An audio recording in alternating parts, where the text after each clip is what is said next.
Lahu Ibnu Hibban.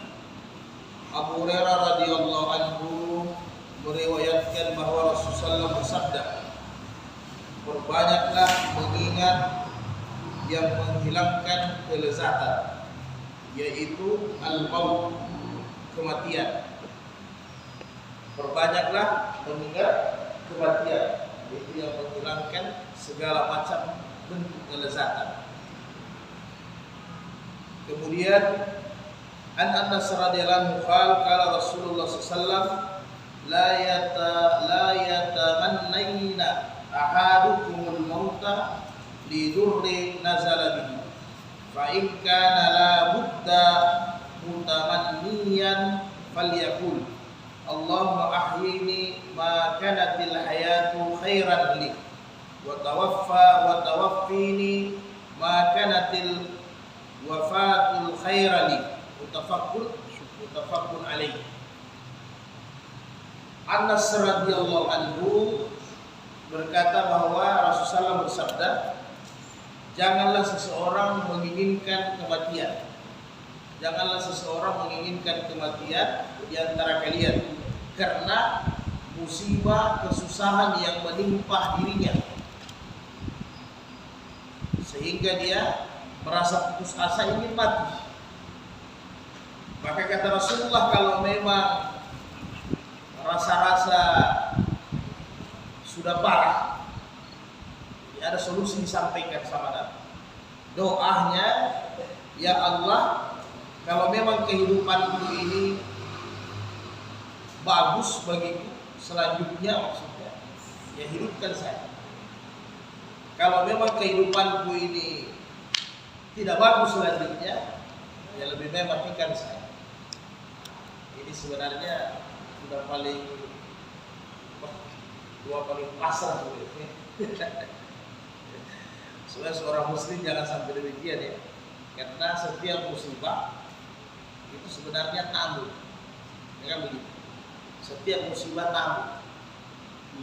Jadi kalau kita mau naikkan peringkatnya sedikit ke hakikat, bahwa ketika datang sakit jasmani,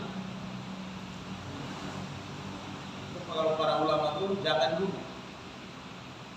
Kalau dulu kan panggil tabib itu, kalau sekarang medis, ya begitu. Jadi jangan dulu, karena apa? Karena ini kata para ulama-ulama dulu, kalau ada yang di bidang-bidang spiritual, ini bahasa syariatnya pahala, ini pemberian Tuhan, ini hadiah, jadi kira-kira begitu.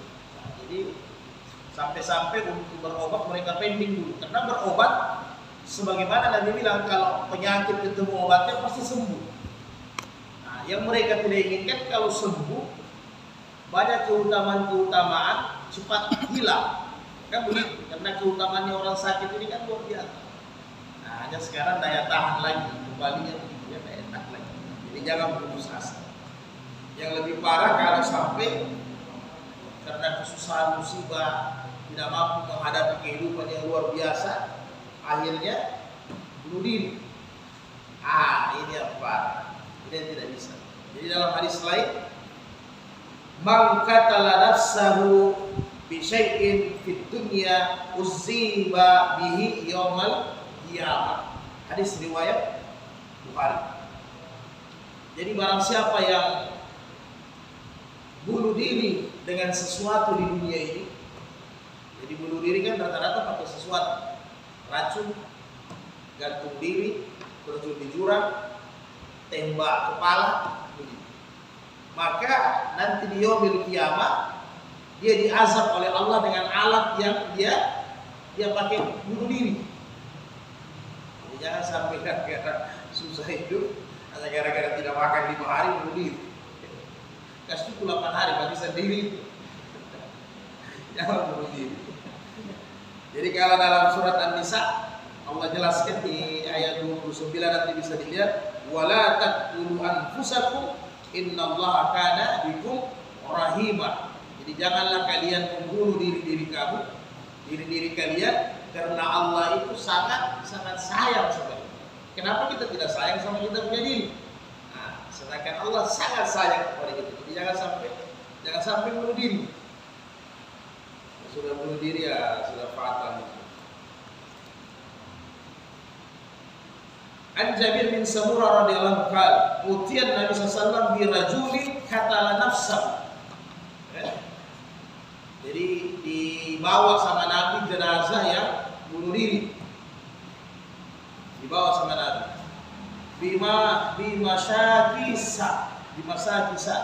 Bimasakisa ini apa? Anak panah. Ya, anak panah yang besar. Dia tusukkan dirinya. Jadi kalau bahasa sekarang ini ya tembak lah. Kalau bahasa sekarang ini kan tembak. Kata dulu panah itu tembak kalau sekarang senjata. Jadi anak panah dia tusuk dirinya dengan itu anak panah. Yang tajamnya panah. Jadi dia tembak lah kira-kira. Falam yusalli alaihi rawahu Muslim. Maka Nabi tidak salatkan jenazahnya. Jadi sampai Nabi tidak salatkan jenazahnya ya. Nanti di bab tauhid dibahas. Tahun depan atau tahun depannya lagi. Jadi apakah orang yang bunuh diri memang ajalnya? Ajal ini. Secara tauhid ya. Ajal. Pada saat itu juga pasti dia meninggal. Ya, tapi proses dia mencabut nyawanya yang tidak betul. Ya. Betul cara. Jadi kalau ada yang pernah bunuh diri tidak sempat meninggal ya bersyukurlah, syukur alhamdulillah. Jadi sampai-sampai orang yang bunuh diri Nabi tidak. Jadi ada berapa kan? Yang Nabi tidak salatkan jenazahnya kan ada berapa jenazah? Yang lalu sudah kita pernah dengar hadisnya mencuri ya. Seseorang sahabat yang mengambil harta Baitul Mal umat diambil, kemudian dia berjalan kena batu kepalanya meninggal. Nabi tahu dia mencuri, tidak salah tidak. Jadi bunuh diri. Kemudian nanti ada juga barangkali orang yang berhutang ya. Dia ada 3 jenazah tidak disalatkan sama Nabi. Jangan sampai bunuh diri. Terlalu lah. Padahal di dunia ini tangga untuk menuju surga. Jadi bagaimanapun kesusahannya, jadi sehingga para ulama mengatakan makin susah kita di dunia dalam keadaan ketaatan, maka makin dihias kita punya surga oleh Allah. Jadi makin susah kita di dunia dalam keadaan taat, surga kita dihias terus sama Allah, dihias terus. Jangan sampai ada putus asa, karena kesusahan inilah yang membuat kita punya tempat nanti di akhirat makin indah, makin cantik. Hadis berikutnya, Buraidah radhiyallahu anhu, Nabi sallallahu alaihi wasallam al-mu'minu yamutu bi arakil jabir, rawahu salasa wa sahih Ibnu Hibban. Orang mukmin itu bisa dilihat kalau husnul khatimah.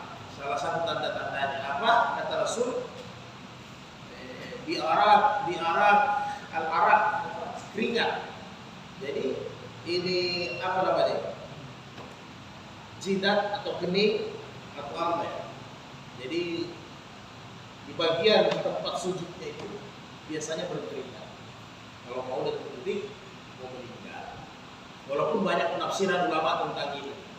Misalnya Imam Ahmad, orang mukmin itu dia berkeringat maksudnya dia bersungguh-sungguh beribadah, capek-capek dia beribadah.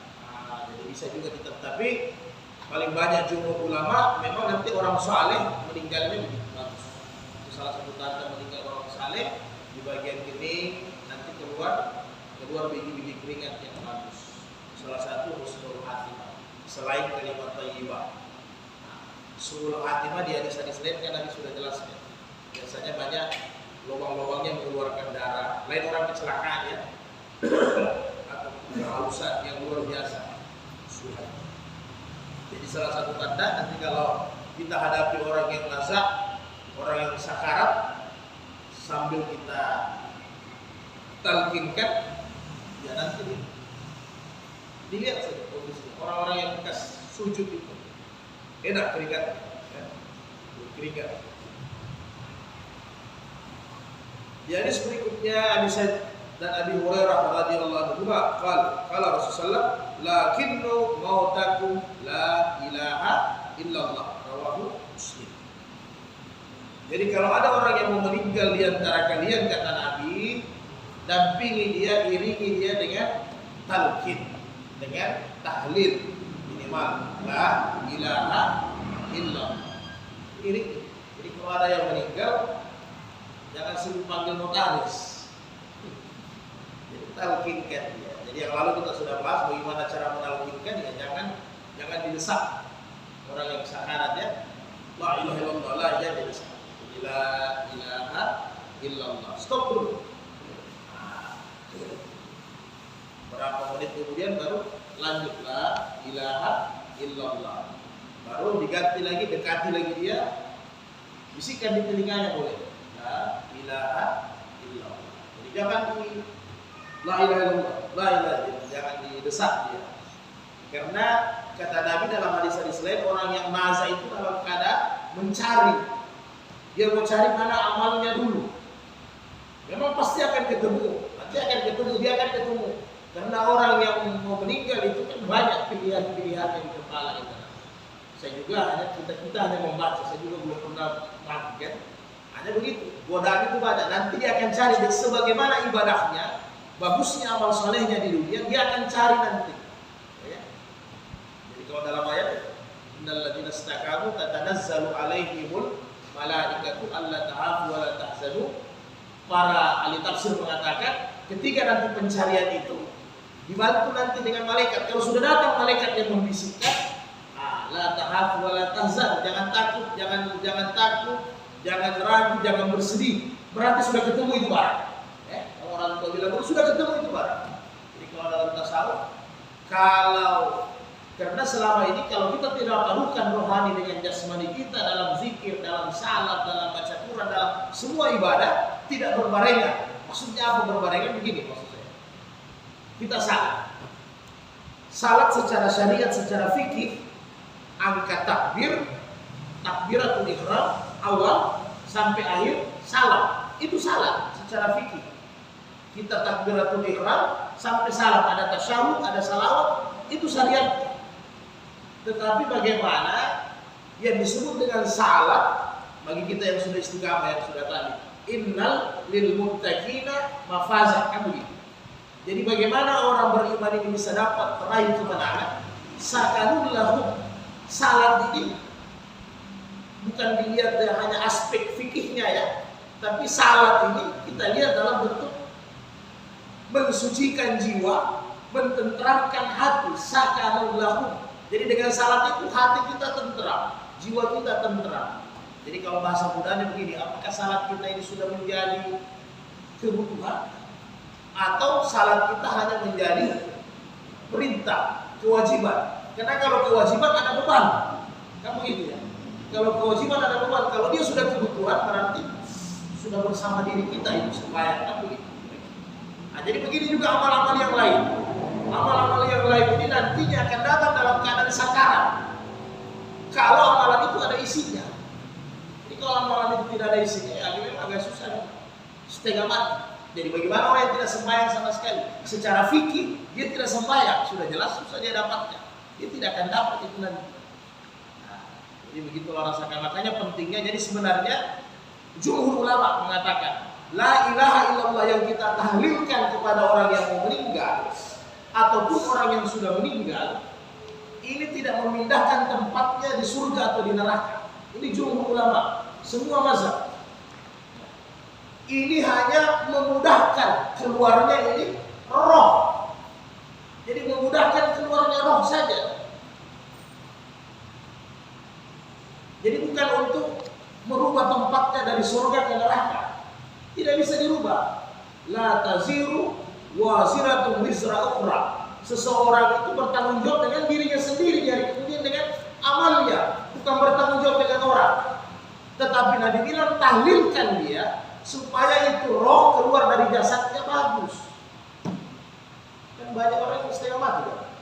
Dia tidak, rohnya tidak bisa cari jalannya, kan begitu. Jadi kalau orang tarikat bilang karena ibadahnya tidak ada isinya. Jadi kita bantu dia kasih keluar itu roh. Sama dengan beberapa hadis-hadis yang lain yang derajatnya di bawah hasan. Kata Nabi kalau ada wanita yang mau melahirkan, bacakan Yasin, ya kan begitu. Jadi hanya untuk memudahkan keluarnya bayi. Inilah roh. Memudahkan keluarnya ini roh. Kita bantu dengan talqin. Jadi untuk talqin ini tentunya mazhab Imam Ahmad mengatakan ditahlilkan, ditalqinkan sebelum meninggal karena sesuai dengan redaksi hadis ini. Lakinnu mautakum itu artinya sebelum meninggal dalam tata bahasa Arab. Jadi sebelum meninggal, sehingga Imam Ahmad bilang ditahlilkan sebelum meninggal. Kemudian Imam Syafi'i menjelaskan mentahlilkan jenazah karena jenazah itu melihat ahli keluarganya. Ya kan begitu. Melihat ahli keluarganya. Apakah dia bersedih atau tidak? Maka bagusnya kita bacakan tahlil atau kita kirimkan doa untuk memudahkan almarhum. Itu saja. Ya, jadi perbedaannya di situ. Tapi jangan dijadikan, karena ini ikhtilaf ulama, semua dasarnya kuat. Jadi yang tidak betul orang yang tidak tahlil, orang yang tidak talqin, yang tidak biasa berzikir itu yang salah. Jadi jangan orang yang berzikir nanti saling menyalahkan satu sama lain. Tafadhal, tidak ada masalah, labas. Nah, tapi yang utama ketika ada saudara kita mau meninggal, dampingi dia. Karena itu ada pilihan antara racun dengan susu. Kira-kira begitu. Itu setan itu kasih pilihan. Makanya kalau kita talqinkan dia, tahlilkan dia, mudah-mudahan dia teringat, dia ketemu. Ketemu dengan amal solehnya. Kalau sudah ketemu, selesai amal. Jadi kalau bahasa mudanya sebenarnya laki-laki dengan perempuan kita lamarkan jadi hibah untuk kasih ketemu jodohnya. Begini juga ini roh dengan jasmani. Karena dia sudah dalam keadaan sakarat, itu sudah berpisah. Jadi mau diketemukan supaya keluarnya bagus. Jadi ditahlilkan. Itulah. Di hadis yang lain, ini riwayat Muslim. An Ma'qil bin Yashar anna Nabi sallallahu alaihi wasallam qala iqra'u ala mautakum Yasin. Sama. Wa Nasai wa sahihahu Ibnu Hibban, disahihkan oleh Ibnu Hibban. Bacakan Yasin orang yang meninggal di antara kalian. Jadi kurang lebih sama. Ini namanya kalau dalam hadis-hadis lain namanya kalimatut thayyibah. Jadi orang-orang yang mengeluarkan kalimat-kalimat terakhir dikala dia nazak sakaratul maut, itu disebut dengan husnul khatimah, dengan kalimat-kalimat thayyibah. Jadi tidak harus la ilaha illallah, walaupun ada contoh yang disampaikan sama Nabi dalam hadis-hadis sahih, man akhirul kalami bila ilaha illallah dakhala jannah. Siapa yang ucapkan kalimat ini masuk surga. Maka para ulama jumhur mengatakan kalimat-kalimat thayyibah, apakah dia tahlil la ilaha illallah, apakah dia tasbih subhanallah, apakah dia ucapkan takbir Allahu akbar, takbis dan sebagainya, tahmid alhamdulillah, yang jelas ini dalam rangkaian kalimat-kalimat thayyibah. Malah sebagian orang-orang yang di jalan-jalan darwis tasyahud, mereka meninggal biasanya mengucapkan alhamdulillah. Jadi ada beberapa kalimat-kalimat derajatnya sama, sehingga Nabi bilang subhanallah alhamdulillah wa la ilaha illallah Allahu akbar, tidak ada yang utama dari semua ini, hanya susunannya kebetulan harus ada yang diucapkan awal, ada yang diucapkan akhir, derajatnya sama, tidak ada bedanya. Tidak ada beda. Kalau kelas paling bawah secara syariat, ketika kita kena musibah, Nabi ajarkan innalillah. Ya kan begitu. Kalau kelas menengah, astagfirullah. Kan begitu. Berarti ada dosa saya ditegur. Kalau kelas atas, al-khawas, alhamdulillah. Dapat rezeki saya. Kenapa? Setiap musibah pasti memberikan kebaikan. Jadi tidak ada masalah. Jadi kadang hanya tingkat derajat orang, kadang mengklaim, menghakimi, ini salah yang dia punya ucapan, karena itu derajat dia, ya kan? Anak sekolah dia tidak pergi sekolah kalau tidak dikasih gula-gula, begitu. Tingkat TK, tingkat SD dia tidak pergi sekolah kalau tidak dikasih uang jajan, itu tingkat dia. Anak kuliah tidak pergi kuliah kalau dia tidak naik kendaraan motor atau mobil, dia tidak kuliah. Begitulah derajat-derajat orang dalam beribadah kepada Allah. Jadi tidak bisa kita klaim bahwa dia salah, itu tingkatan dia, derajat-derajat orang. Jadi Yasin boleh dibacakan ketika orang sekarat, silahkan bacakan. Imam Syafi'i juga menjelaskan membacakan Yasin untuk orang yang sudah meninggal dalam arti kata mengirimkan pahala. Jadi dasar-dasarnya kan banyak. Ya Rasul, orang tua saya, ibu saya sudah meninggal. Saya ingin bersedekah, apakah sampai? Nabi bilang sampai. Ya kan? Sedekah, baca Quran, dengan kurbankah, dengan apa saja sampai. Ya kan? Dalam niat untuk sedekah. Semuanya kalau orang sudah meninggal sebenarnya semua namanya sedekah. Jadi kita kirimkan sedekah untuk orang. Jadi yang tidak ada hubungannya jumhur ulama, orang hidup, orang mati, orang hidup dengan orang mati, ya, orang hidup dengan orang mati itu hubungan tetap ada karena kita mengirimkan pahala. Tapi orang mati memberi manfaat sama orang hidup tidak ada hubungannya. Jadi Anda datang, itu yang disebut syirik dalam agama. Jadi Anda datang ke kuburan, minta naik pangkat, itu syirik. Ya begitu. Karena apa? Orang yang mati tidak bisa memberi mudarat kepada orang yang hidup, memberi manfaat maksudnya kepada orang yang hidup. Karena kita orang yang hidup yang memberi manfaat kepada orang mati. Jadi jangan sampai kita salah kaprah ya. Jadi hubungan orang hidup dengan orang mati tetap ada, tetapi hubungan orang mati dengan orang hidup tidak ada sama sekali. Jadi yang paling banyak dosanya ke kuburan minta nomor. Lebih banyak dosa, dobel. Yang diniatkan kejahatan, kemudian tata caranya juga jahat. Nah itu dobel.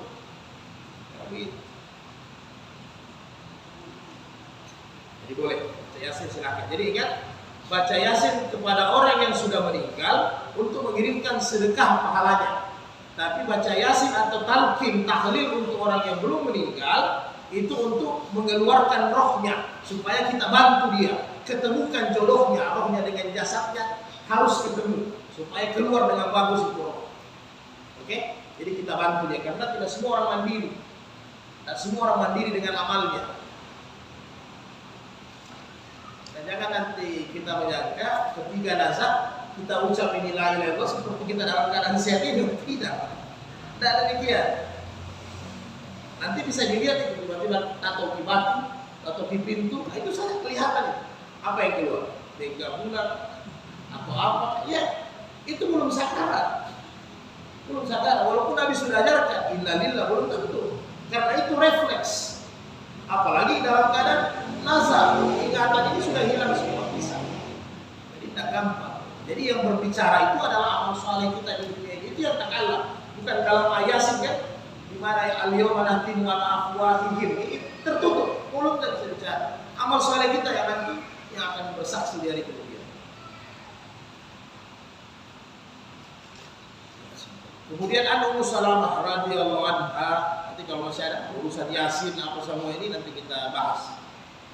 Qalat dahala Rasulullah ala Abi Salamah. Abu Salamah meninggal Rasul masuk. Wa qad syakka basyarahu fa agmadahu.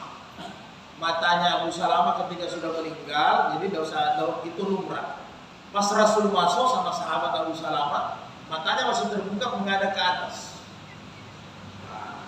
Tsumma inna ruhi idza kubidat tiba'ahul bashar. Kalau orang yang meninggal, rohnya keluar mengikuti pandangan matanya. Mengikuti pandangan matanya. Jadi film-film yang biasa orang buat itu dari hadis. Dari hadis, walaupun orang-orang non-muslim mereka belajar dari hadis-hadis. Jadi dibuatlah film, ilustrasi ya. Roh itu keluar seperti asap, matanya mengikut. Begitulah cerita yang diceritakan sama Nabi. Farajjan nasa min ahlihi. Maka ketika itu Nabi, setelah Nabi tutup matanya, menangis keluarganya Abu Salamah. Artinya sudah meninggal. Karena mereka merasa ketika terbuka matanya belum meninggal, kan begitu. Padahal ruhnya ini sudah keluar, maka Nabi datang masuk, Nabi tutup. Nabi bilang orang yang sudah meninggal memang biasa terbuka matanya, maka tugas kita untuk memejamkan matanya, karena dia mengikuti rohnya yang terakhir. Ya, kekasihnya yang dia selama ini bersama-sama ada pergi, dia tinggal diikut matanya. Maka Nabi bilang jangan kalian menangis berteriak, fakal la tad'u ala anfusakum illa bi khair. Jangan kalian menangis, tapi buatlah kebaikan, bersangkalah baik, cerita yang baik kepada orang yang sudah meninggal. Tidak ada gunanya kita menangis atau berteriak-teriak. Fa innal malaikata tu'minu ala ma taquluna. Karena apa yang kalian ucapkan itu malaikat bisa aminkan. Jadi hati-hati kita. Kadang-kadang kita yang meninggal, akhirnya kita sudah gara-gara bab meninggal, kita terjatuh kepada syirik. Ya. Nama teh untuk aku, menangis, ya kan? Siapa yang kasih makan saya? Siapa yang jaga saya? Syirik.